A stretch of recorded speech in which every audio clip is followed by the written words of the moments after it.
welcome to Where's the Art? In tonight's episode, we want to find out how we got from here to here. What was in the artist's mind of the time to get to this state of affairs?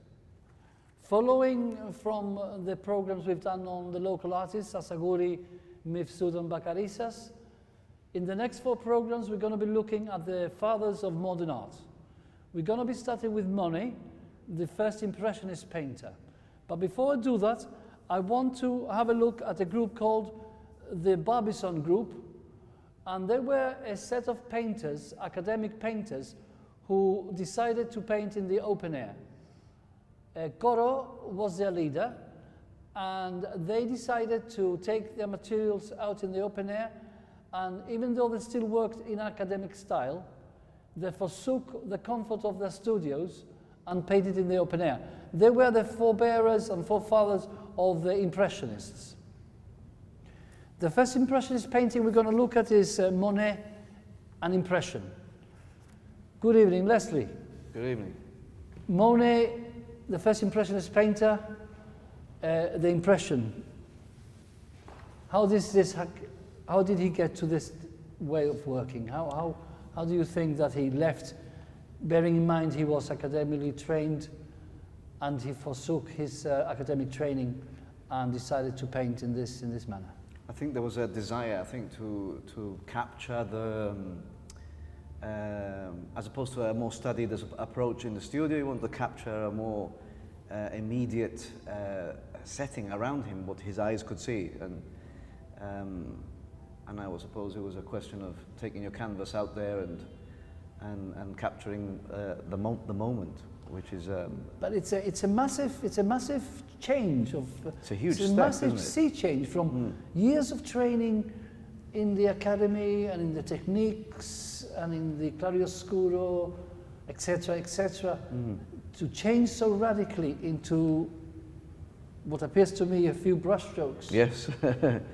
It's an abandonment of the well, not an abandonment. I suppose it's abandoning the application of what you've learned and using it. I guess this is from what I can see, and using it in a completely different setting. It must have been a wonderfully exciting moment, I think, when he said, "Let's go and do this. See what happens." Yes, exciting and scary. And scary as well, without knowing whether it's going to be accepted. Yes. Of that way of working. Absolutely. So they were really freshers. They were just beginning this new way of thinking. Yes. Without really knowing whether it was going to be accepted or not. Absolutely. Which it wasn't in the beginning. Absolutely. But I think you can still see the fact that there is as I said before, there's an application of the technique. You know, you can still see the horizon there. It's still a perspective. It's still working within what I call the window into the world technique. Exactly. Whereby, in a painting like this one, in the academic work, it would be like sitting inside your room looking out the window and there's a party going on. The sense of being able to walk into the painting. The academic work is very much like walking into a stage. Yeah. You can actually mingle with the figures in the painting. And later on in the programs we're going to be looking at the way that the canvas is flattened and the sense of illusion, of spatial illusion, is lost. And I think the first step is taken by the Impressionists. Gino. Hi. Hello, welcome. The Impressionists, how did they manage to do this? How did they manage to abandon? I think when you spoke about the window looking into the world, but it's not only, I think with Monet and with the late Impressionists, and when we get down to the abstract expressionists and that, it's also a window into the world of the artist. He's looking out and perceiving the impressions of sunrise, but he's also registering emotions. It's not only, if you're looking out, you're not only registering clouds and sun and boats and so on. No, all these things are having an effect on who you are, or should. And as a painter, Monet responded emotionally, not Let me stop you there, because that is a very interesting area you've moved into, Gino. Yes. So you're suggesting that the academic painter was more detached? Of course. Yeah. I mean, you can see it in the Bouguereau. I mean, it's first it's a view, which I have nothing against, and Picasso will do it later, of, for example, of going back to the classical Greek mythology, but it's a kind of titillating image of sexuality and pantheism, but that doesn't get very far, and for me it does not get very deep into the experience of, I don't know, sex, for example. I think it's, strangely enough, in Monet, where there is no sex or anything like that, it is a much more personal, so you're saying that involvement. You're saying that we don't know the involvement of Bouguereau there because it's not there. It's icy cold. See, so what you're saying is that there is an integration of the artist with the subject matter. Oh, totally. Beginning to come into Impressionism. Yeah. Because, but at the very least, they would have to choose the scene that they were going to paint, and they would choose a scene that meant something to them. And I will not only reproduce it, I will give you what I feel in relation to it. I will kind of cannibalize it and make it mine. This is what they do, and this is the great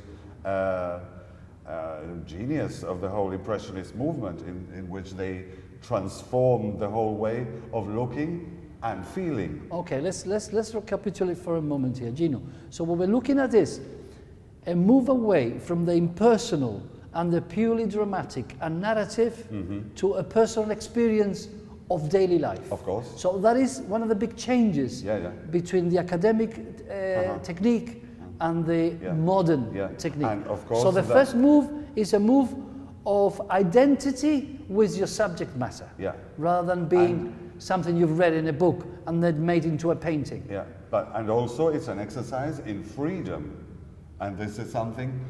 Most of them, are French, and if you know a bit about the politics and the French Revolution and the Second Revolution and all that, and even the Franco-Prussian War was going on at the same time that this was happening. And if they went to the countries to get out of Paris, which was being bombarded by Bismarck as well. So these were very violent times as well. I mean, the Impressionists were living, as most of them, as exiles, either out in Normandy or out in London, like Monet. Yeah. And what the emotional content is very high. We tend to now take these things for granted, but these were visual bombshells, really. Yeah. And especially in the face of the academics. Just to note here that the Impressionists were not well received in their first Impressionist exhibition. The public spat on their paintings. So what today we would call masterpieces and we would pay millions of pounds for was rejected at the very beginning. Because it's challenging.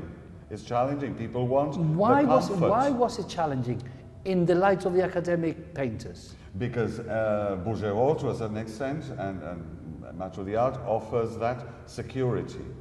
You're completely secure there. Even though it's a sexual image, you're completely secure. Here, the visual territory is much more vague. Where are we? And impression, it started as a joke. Yes. Impression d'un lever de soleil. And Impressionism comes from that. But where are we? What is this visual proposition? Yes. And, given the politics of the time, where are the Impressionists taking us in our view of not only art, but reality and politics. Because Leslie, freedom was so crucial. Let's move to the second image of the Independence Day celebrations in Paris with the Monet.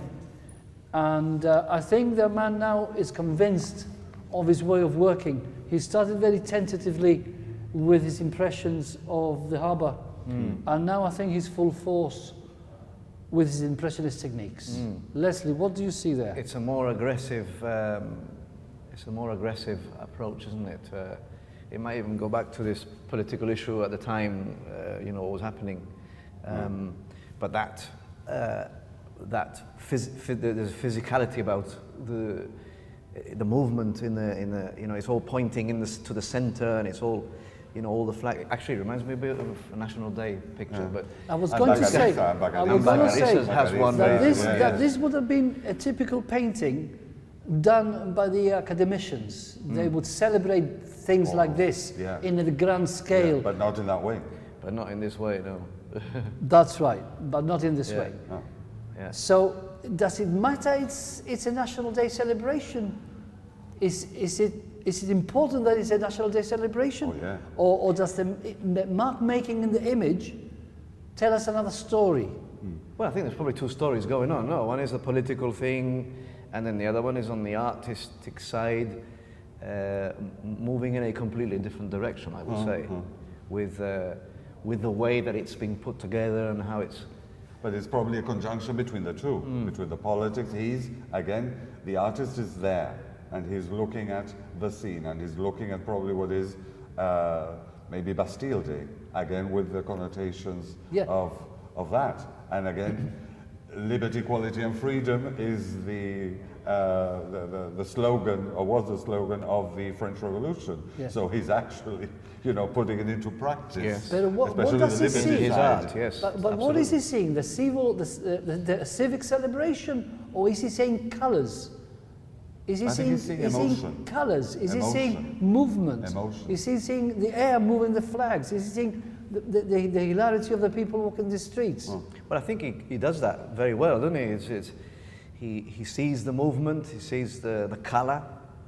It's all wonderfully put together, and you get that impression, being impression. But you do get that impact is there, And very much. It's fresh because I can see things, and for example, that later became a bit rancid with the Italian futurists, with Marinetti and Balla and Severini, all this, in which, to a certain extent, everything can become a formula, even this. Of course, once you this learn it. Yes. This was new. Yeah. When Yeah. somebody takes it over, and then it can become Mass-produced. academic as Yes. well. Yes. Well, But, yes. Monet has the No, but for the purpose of our episode tonight, let's stay within the boundaries of academic versus modern art. And what makes modern art modern? I am trying to get to the essence of what is the modern movement? What is the modern mind? Where is the break? What brings the break about? I think it's Not only is it in the arts, No, it's but political. across the sphere of culture. It's political. There are revolutions going on. Yeah. Yes. There are inventions coming on. The telephone is there. The Industrial aeroplanes are revolution. flying. The revolutions are happening. There is a change in outlook of the man of the time. Is not so much change to the grand narrative of politics and religion. He's breaking free from that. He wants to experiment life in their own terms.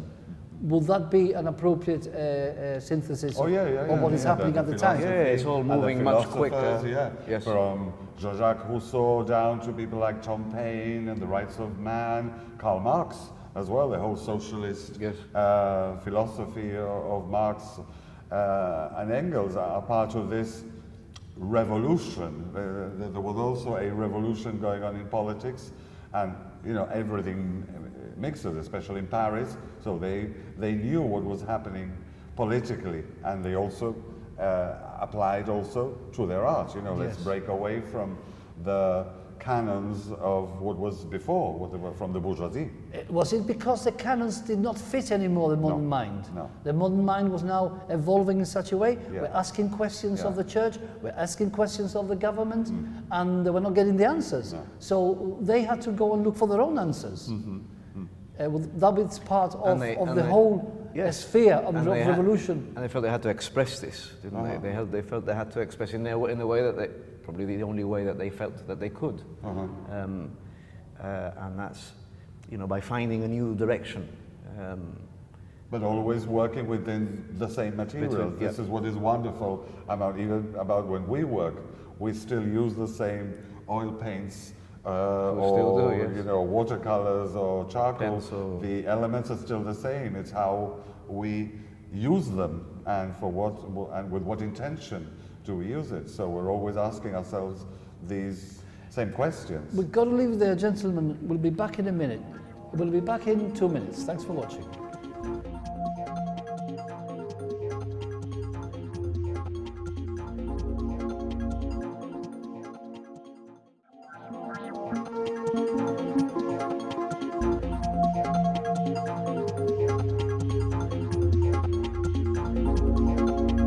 welcome back to part 2 of Where's the Art? Leslie, let's have a look at the lilies by Monet. To me, this is becoming a bit of a strange looking work. I mean, bearing in mind that we started with the Bouguereau and this grand narrative and everything is very clearly defined, we're looking here at a painting which, I know there are lilies, I know there are vast canvases, but tell me, what do you see when you look at the lilies by Monet? I see everything and nothing. I see a lot of things happening there. But to me, it's very much a play of the material. The paint in itself is playing around. Let me stop you there. Yes. The paint itself is becoming important. Yes. Yes. If you go back to this one here, The Bouguereau. that one, you don't see a brushstroke, No. do you? You don't see the paint. One of the secrets of the academic technique, they used to say, you need to hide the arts. That means not one single brushstroke was allowed to be seen. Everything had to be completely chiaroscuro and moved away. And within a few years, we are now looking at work that you are saying that the paint itself plays a part. That is very interesting. That is a complete change. Carry on, Leslie. That is when the actual, as you said before, it's no longer a picture into or a window into the world. It's actually something in itself, not just a representative of a scene or a. It's not a narrative. It's not storytelling. It's not a narrative. Yes. It's actually something that exists in its own right. It's becoming an object in its own right. It's an object in its own right. So basically what you're saying is not an object that points to another object. Like the Bouguereau is pointing to the text in the Greek myths. Yes. So you go to the books and you read about it. Well, with this you're saying that the object refers to nothing but itself. By itself. That Actually, is it reminds me a little bit of that Magritte, where the Magritte painting of the pipe. This is not a pipe. It's a painting of the pipe, Absolutely. and it tells you it is not a Yes. pipe. But Yes. it has to tell you it's not a pipe. Yeah. Whereas this one, the painter has painted lilies. We know it's lilies because it's one of the series, or one of the latter of the series.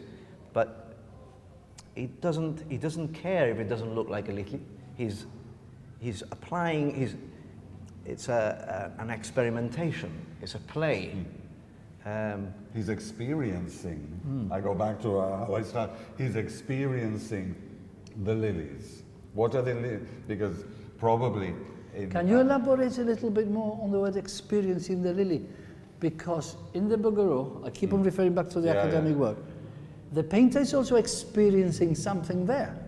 But you seem to make a distinction between Monet experiencing the lilies and Bouguereau experiencing all these dancing bodies.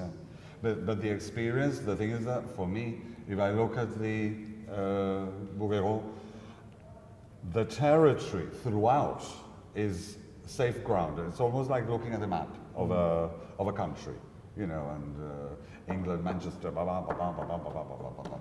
And here, this map or this visual territory is very vague, and I think ambiguous. there are areas in which, you know, the colors, and if you've gone to Giverny and seen the Nymphea, there's also these dark shadows underneath the Nymphea. So you've got these beautiful objects, but at the same time you've got this kind of rank water and stagnant water that is there, but which is also part of the beauty. And I think this is the wonderful experience. ambiguity and part of the experience of, and let's not forget that So Monet also designed the garden. So, and I mentioned one of the programs that the garden is almost like a work of art for himself. So he's looking at his work of art, but then having created it as well. Again, I'm going to reinterpret my work. So work of garden. He's experiencing the motif in its own right, not to transform it into something else like the academician would have done. He would have gone to the live class, taking a drawing from Yeah. the model No. to be used for something else. Yeah. Well, he's looking at the lilies and taking the lilies by themselves Yeah. straight on the Yeah. canvas. And with all the lilies, because the lilies are part of a larger context. As I mentioned, there is the water, that kind of rankness, the smell, probably. I mean, we don't smell paintings, but, you know, with him being there, he must have smelt it. And the Nanfea have this kind of acrid, húmedo, kind of as if you were opening una covaccia. There's this kind of no movement of air, ambiguity of something that is very beautiful, but is also kind of rank, which is something that maybe much later Bacon, when he tackles the human body, also brings up this kind of putrid quality about something that intrinsically is or should be maybe So beautiful. In one word, then, Gino, Monet is engaging with all of reality, whilst the academic painter is a sanitized reality. He's just left with what he wants, rather than taking on board everything. Which is so that is another consciousness of the modern mind. Is opening up to everything, good, bad, or indifferent. And Monet, let's be also very clear, Bouguereau was painting for the bourgeoisie and giving them what they wanted. Monet, no. He says, I don't care about you. I'm going to paint what I want. And that is the crucial change. You see that as an important move, an important change. Of course, and because it's about liberty. Does that attitude by Monet not come out of a dissatisfaction with the academic canons? Oh, totally, yeah. They used to call it le peintre pompier. You know, the pompier is the fireman, because the joke was that Bouguereau himself did this huge painting of gladiators, and the cask of one of the gladiators looked like the cask of the fireman in Paris at the time. That's why La Pompier is that, you know, and they were really taking the piss out of the academics. So the academic style was beginning to smell. Yeah. And there was something to run away from. And if you read Zola especially, you know, the whole hypocrisy of the Second Empire in France, it was putrid. Let's have a last look at the Monet with the lilies. I noticed that we're losing perspective. I noticed that I cannot get into this painting. I cannot walk into this painting because I wouldn't know. If I were to make myself very small and try to walk into the painting, I wouldn't know where I was. Is that right, Leslie? Would you get that sense? I mean, I've just done something interesting. You just turn the painting over and it's something completely different, isn't it? Whereas, you know, you turn this one around and it's wrong. No, I see what you mean. Yes, you know what I mean. Yeah. You could turn it around anywhere, and it's as I said before, it's an object that in is itself. interesting because that is one of the is one of the best points of abstraction, that you can turn it whichever way you want and it works. Yes. Whilst academic painting has to be turned the right way up. Exactly. So we also begin to see the beginnings of abstraction here. Yeah. A flatness. A flatness. And pleasure, and Leslie mentioned it before, and it's a crucial point about pleasure in the paint and how the paint is applied. How it's responding. At the paintings, these paintings have a lot of paint. It's almost sometimes a relief. Another element of the modern mind then is sensuality. Of course. In the sense of the texture of the work itself. Yeah, the sensuality that is so cold here is completely transformed, and the paint becomes. You see, so then there is a cerebral art in the academic, an art for the mind, whilst the modern art is more an art for the senses and for the emotions. That's a complete change again, which comes from Romanticism. That's where it has beginnings. But Monet starts to bring it with his water lilies, and he wants to show us it's a man-made object. He wants to show us as a man with a brush, painting away, whilst with the academics, we just see the varnished finish of the work. He's not out to convince you that this world of Bouguereau is real. No, he's out to seduce you through paint only, which is even further. You know, You mean only the without, subject, the without, subject you is mean it's a- almost, without a narrative, yeah, without it's a a- story. You said Yeah. before, it's a challenge, really, isn't it? Yeah. It's a challenge, whereas this one is, as you said before, is a comfort.